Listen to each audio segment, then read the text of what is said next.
తాళరేవు మండలం పటవల గ్రామంలో తెలుగుదేశం, భారతీయ జనతా పార్టీ, జనసేన పార్టీల ఉమ్మడి అభ్యర్థి దాట్ల బుచ్చిరాజు సమక్షంలో స్థానిక నాయకులు కొత్తూరి కాశీ ఆధ్వర్యంలో పలువురు వైఎస్ఆర్సీపీని వీడి తెలుగుదేశం పార్టీలో చేరారు. కాకినాడ జిల్లా ముమ్మిడివరం నియోజకవర్గం తాళరేవు మండలం పటవల గ్రామానికి చెందిన వైఎస్ఆర్సీపీ నేతలు గాజుల విష్ణుచక్రం అనుచరులు 60 మంది వారితో పాటు పలువురు వాలంటీర్లను తెలుగుదేశం కండువా కప్పి దాట్ల బుచ్చిరాజు సాధారణంగా తెలుగుదేశం పార్టీలోకి ఆహ్వానించారు.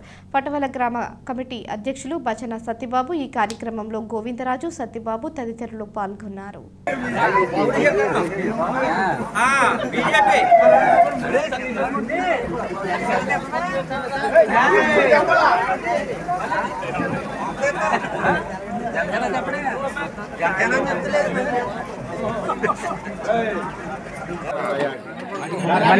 ఉమ్మడి మణికంఠనే వాలంటీర్ కూడా ఈరోజు స్వచ్ఛందంగా ప్రభుత్వ పనితీరు మీద మళ్ళీ మన వచ్చే జనసేన టీడీపీ ప్రభుత్వానికి మద్దతు ఇవ్వాలి.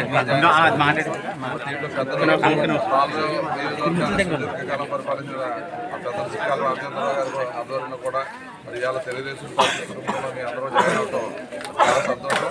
మరి పాత కొత్త లేకుండా మీ అందరినీ కూడా కలుపుకెళ్లే మనస్తత్వం మాది. తప్పనిసరిగా ఈ గ్రామ అభివృద్ధికి గ్రామానికి సంక్షేమాన్ని కూడా ప్రభుత్వం నుంచి అత్యధికంగా తెచ్చి మరి ఈ గ్రామాన్ని అభివృద్ధి చేయడానికి మీ అందరూ కృషి చేస్తాం.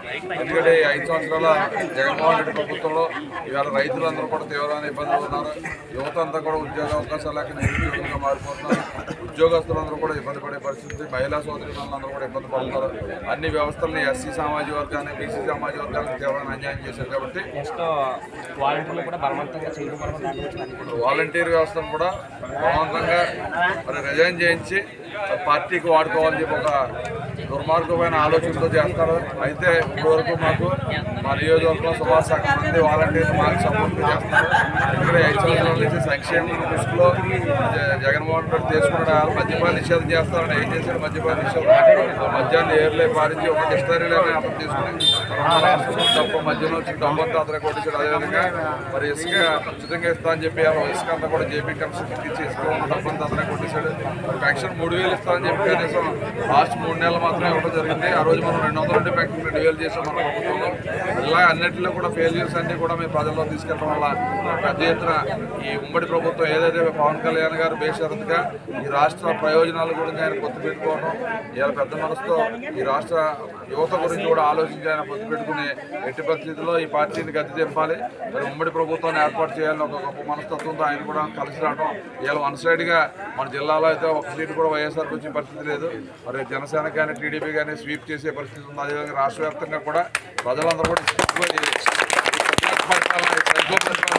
మరి మీ అందరికీ తెలుసు, మరి పాస్బుక్ల మీద మన పూర్వం తాదరిచ్చిన ఆస్తి మీద అతను ఫోటో వేసుకోవడం అంటే చాలా దుర్మార్గంగా అవుతుంది. ఇంకేంటి మరి రాళ్ళ మీద, సర్వే రాళ్ళ మీద కూడా అతను ఫోటో వేసుకున్నాడు. ఎంతో సైకో మీరు అందరూ ఆలోచించాలి. ఆయన తండ్రిని అడ్డం పెట్టుకుని 1,00,000 కోట్లు దోసుకున్న వ్యక్తికి ఇలా అతని చేతిలో రాష్ట్రం పెడితే మరి ఉన్న రాష్ట్రంలో సగం డబ్బులు 5,00,000 కోట్లు దోసుకుని ఇలా ఇంటికి పోతున్నాడు. కాబట్టి అంతా మా పిల్లల మీద పడుతుంది. కాబట్టి మీరు అందరూ పెద్ద మనసుతో అర్థం చేసుకుని మరి బాలయోగ్ గారు ఎంపీ కానీ ఎమ్మెల్యేగా పోటీ చేస్తున్నారు. 2 రోడ్లు సైకిల్ పోటీ చేస్తాం మళ్ళీ ఆశీర్వదించండి. అదేవిధంగా 2 మొత్తం అంతా మీ గ్రామాభివృద్ధికి కృషి చేస్తారు.